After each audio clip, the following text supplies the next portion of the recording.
throwing this out there at the front. This video is catered more toward people that have never played a Monster Hunter game before. Chances are, if you've signed on board with the Monster Hunter cult like I already have, you know what you're getting into with this series and have likely already purchased the Collector's Edition and sold your soul to the TheJWittz.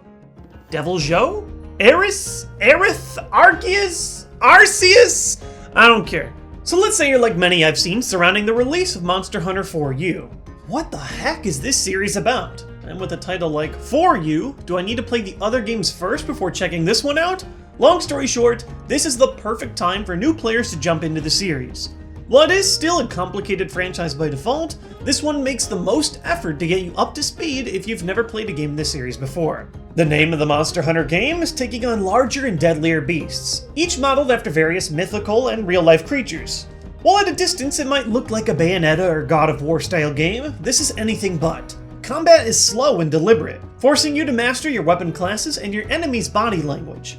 You don't just heal at the press of a button either. You have to drink a potion, wait, and then perform this ludicrous double arm flex motion after consuming it.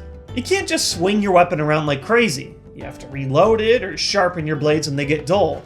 Monster Hunter is a game that leaves you very vulnerable to attack from the get-go, but overcoming that vulnerability and turning it into a victory is one of the greatest feelings I've ever had from a video game. The nice thing about combat is that there are a ton of different ways to play, with 14 primary weapon classes. There's small and fast, big and slow, ranged combat, and even crazy stuff like horns that require specific button presses for songs to buff your team. There are two new classes as well, the heavy-hitting sword-axe combo in the Charge Blade, and the complicated but insanely rewarding Insect Glaive, which combines working alongside a fireable insect and the ability to pole vault onto your foes.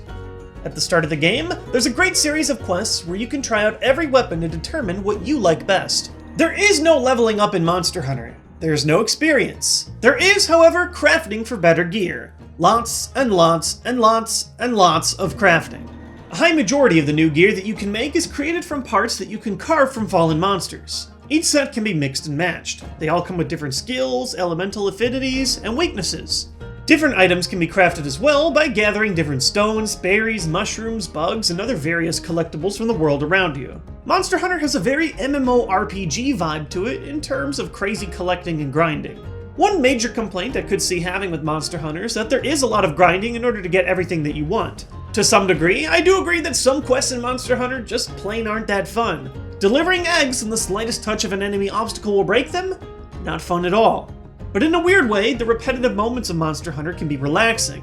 Monster Hunter 3U came out on both consoles and handhelds, and while I used the feature to switch between both systems, I found myself playing on the 3DS version a lot more often. It's a very easy game to fire up and grind to while doing something else, like watching TV or waiting on the subway. Another major complaint I've seen with the series is that it can be kind of ugly. This video right now is not doing Monster Hunter any favors. The screen you are watching right now is a much higher resolution than the 3DS, so it looks even worse. Monster Hunter 4U does use its limited graphical capabilities well with creative monster designs and some surprisingly immersive locations, but if you're looking for high polygon counts, this definitely isn't the game for you. And finally, you might not be a huge fan of Monster Hunter 3DS controls. You can always center the camera behind you Zelda style, or you can set it to automatically pan to whatever monster you're fighting. But to rotate the camera freely, you'll have to use the 3DS's bottom screen. I found this is fine for melee controls, but very challenging for ranged combat.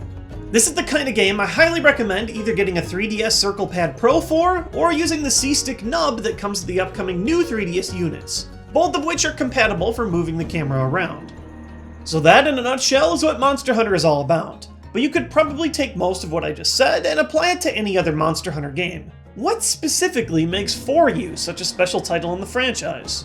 The highlight of the game is online 3DS multiplayer, which is fantastic when it works. Calling up a few friends online with something like Skype while playing is the best experience. Or trying to formulate the best strategy while trying to keep your full group alive is just thrilling. There are also a variety of set commands that you can have your character speak to the chat during certain actions as well, so you can still get decent play out of your games even if you don't opt for additional voice chat. In general though, being able to play online straight from the 3DS is a feature we've all been waiting for.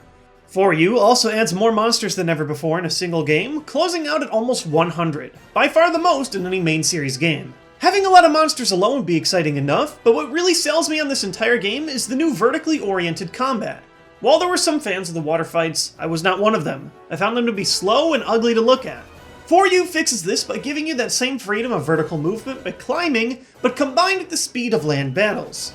Some of my favorite new monsters include the swinging and gliding Ketchawacha and the multi-tiered Celtus Queen, which merges with the male drone to create combination attacks.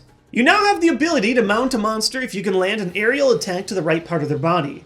This throws you into a Shadow of the Colossus-like grip and slash game that can topple monsters if you win. Most importantly, in groups, it gives your partners a chance to heal up while you do the rodeo.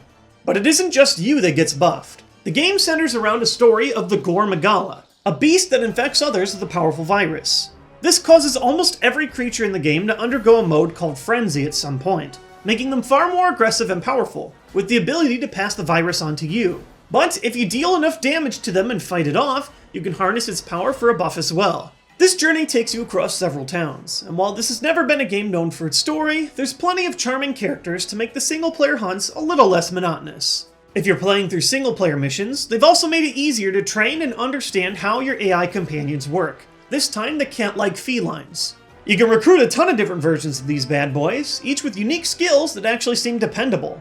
Ugh, I'm poisoned. Let me go grab that antidote. Oh, looks like my Healy cat Nurse Joy just did the work for me. Sweet. They come in many colors and skills, and finding one that fits your playstyle felt more fun to me than finding new masks for your companions in 3U. There's also a silly but adorable minigame where you can put your cats out to collect crafting components for their own gear. Instead of free hunts, 4U now has randomized hunts by the name of expeditions. Here, the monsters that show up and the areas are randomly generated, and your rewards for going through them are randomly generated gear, with different stats and perks than other gear that you might find that is similar throughout the game. These expeditions can help uncover guild quests, which you can then level up for better and better rusted gear. I could go on and on about the nitty-gritty of all the ridiculous new things you can do, but one of my personal favorites is being able to save an item set. Instead of painstakingly dropping all of your monster cards and replacing all of your potions in between each hunt, you can just save sets with full items that you can automatically swap out and refill with the press of a single button, as long as you have them in your inventory. There's just a bunch of little stuff like this that makes jumping into the hunts that much easier. Overall, Monster Hunter 4U feels simultaneously like the most fully featured game, while being the best entry point in the series. The replay value is infinite. Monster Hunter is deep, challenging, and occasionally repetitive, all things that will likely turn some gamers away. But if you enjoy punishing combat from a game like Dark Souls, and the ridiculous collection and elemental combat that comes from a game like Pokémon, Monster Hunter 4U just might be the one for you. Ugh, kill me. That's all for today's review. If you want to check out reviews for some of the other recent Nintendo 3DS titles that we've done, you can check those out here. And if you enjoyed this review, consider subscribing to this channel by clicking this button down here, where you can get notifications when upcoming reviews drop. There are a lot of major Nintendo games around the corner, so I'll see you guys soon with more reviews.